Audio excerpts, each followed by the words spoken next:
لومبا ایک خطرناک اور خوفناک آدمی تھا، لیکن سلوانا کی پرورش اس نے بڑے پیار سے کی تھی۔ تھوڑی دیر بعد لومبا اندر آیا، سیاہ رنگت، پتلا سر، مضبوط جسم، بے ڈھنگا اور غیر معمولی حد سے بڑا پیٹ، گول مٹول چہرہ، سر پر چھوٹے چھوٹے گھنگھریالے بال تھے، آنکھیں گول اور روشن تھیں جن میں ایک شیطانی چمک تھی۔ بظاہر وہ ہر اعتبار سے ایک انسان نظر آتا تھا، لیکن اس کے وجود چہرے میں ایک بات ضرور تھی جو اسے انسان سے زیادہ کوئی شیطانی مخلوق ظاہر کرتی تھی۔ مجھے ہوش میں دیکھ کر اس کے موٹے موٹے اور بھدے ہونٹوں پر ایک مکروہ مسکراہٹ پھیلنے لگی۔ اس رات لومبا نے جھونپڑی سے باہر جانے سے پہلے مجھ سے مخاطب ہو کر کہا، میں ایک ضروری کام سے جا رہا ہوں، ہو سکتا ہے واپسی میں دیر ہو جائے یا شاید صبح تک نہ آ سکوں۔ بہرحال میری غیر حاضری میں سلوانا تمہارے ساتھ ہوگی۔ اسی جھونپڑی میں تنہا، اس کی تیز اور چمکدار آنکھیں مجھے اپنی روح میں اترتی محسوس ہو رہی تھی۔ میں نے جلدی سے نگاہیں ہٹا لیں۔ لومبا نے مجھے خاموش دیکھ کر اپنے مخصوص چپتے ہوئے لہجے میں کہا، مجھے امید ہے کہ میرا مطلب تم سمجھ گئے ہوگے۔ میں نے تمہاری اس وقت جان بچائی جب تم موت کی دنیا میں قدم رکھ چکے تھے۔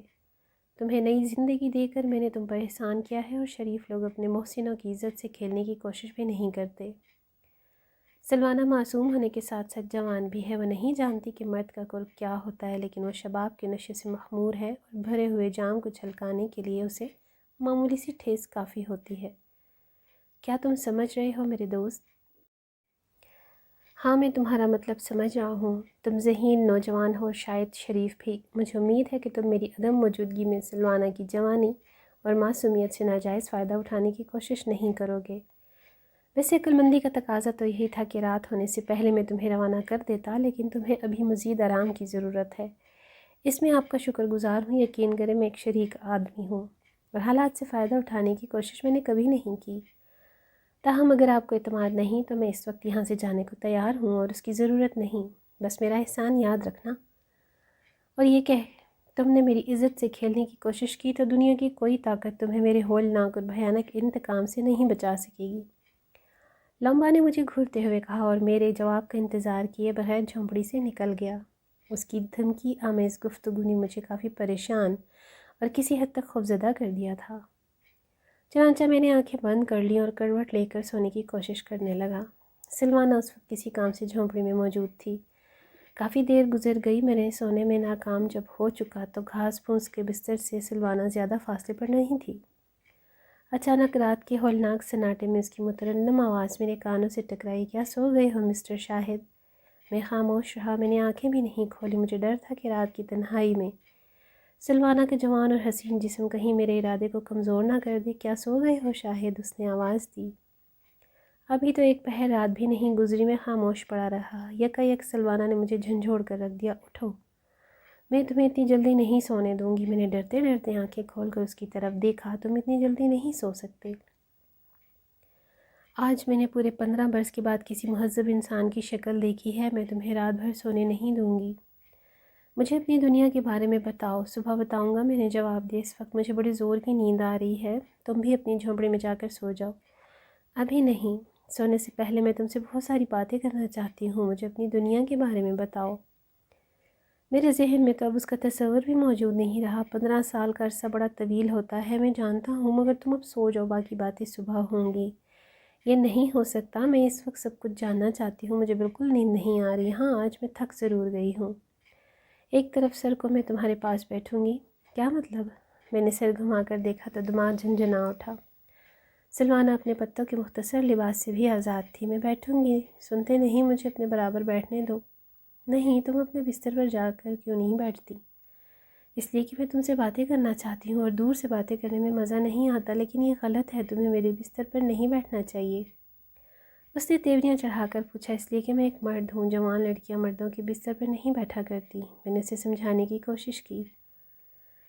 کیوں نہیں بیٹھا کرتی؟ میں تو اکثر اپنے بابا کے پاس بیٹھ جاتی ہوں۔ ابا کی بات اور ہے، انہوں نے تمہیں اپنی بیٹیوں کی طرح پالا ہے، تو کیا ہوا؟ سلوانا نے بھول پن سے سوال کیا۔ وہ سچ مچ حیرت انگیز حد تک معصوم تھی۔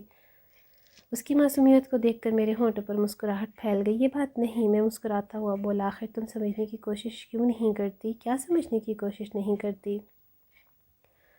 تم نے ابھی تک کوئی ایک بھی ڈھنگ کی بات کی ہے؟ احمقانہ باتیں مت کرو. اگر بابا نے تمہیں میرے پاس بیٹھا ہوا دیکھ لیا تو وہ ہم دونوں کو ختم کر دے گا. کیوں ختم کر دے گا؟ کیا اس کے پاس نہیں بیٹھتی میں؟ مجھ میں اور اس میں بہت فرق ہے. کوئی فرق نہیں. جس طرح وہ مرد ہے اس طرح تم بھی مرد ہو، اور سچ پوچھو تو تم مجھے بابا کے مقابلے میں کہیں زیادہ اچھے لگتے ہو.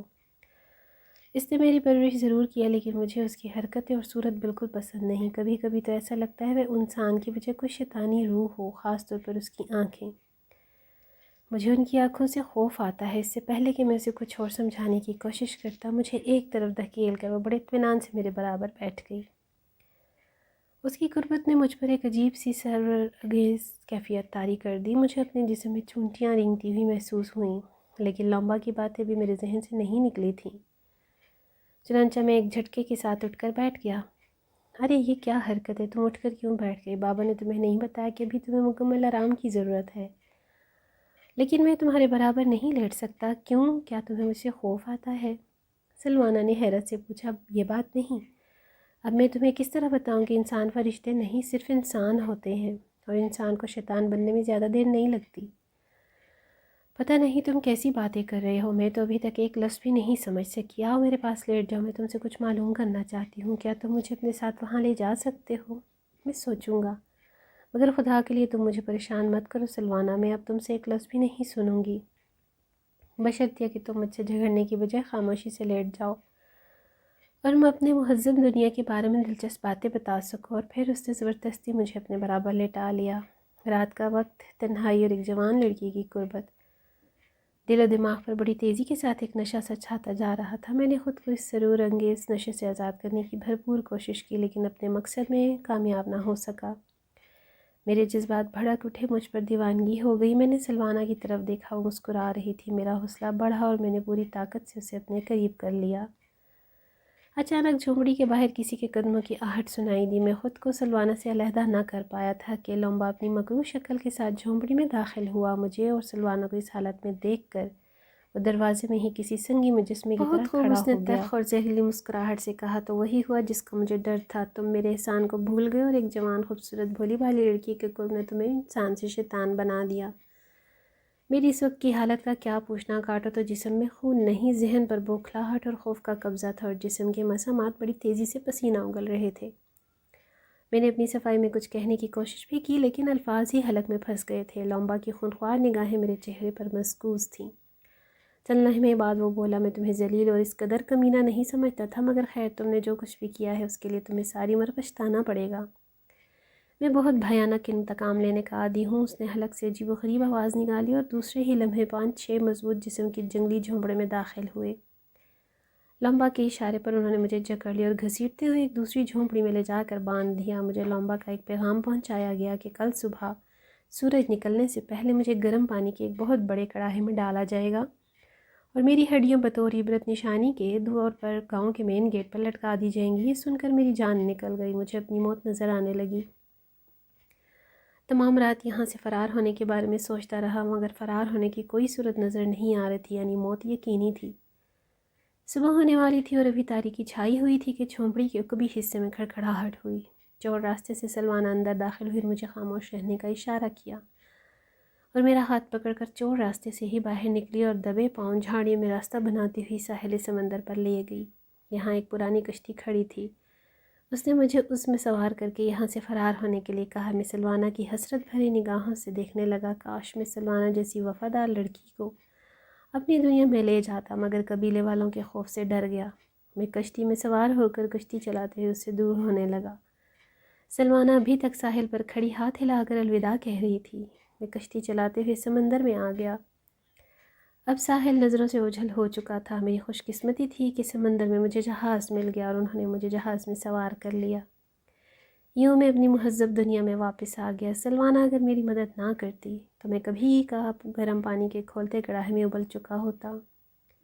آج بھی کبھی تنہائی میں سلوانا بہت یاد آتی ہے.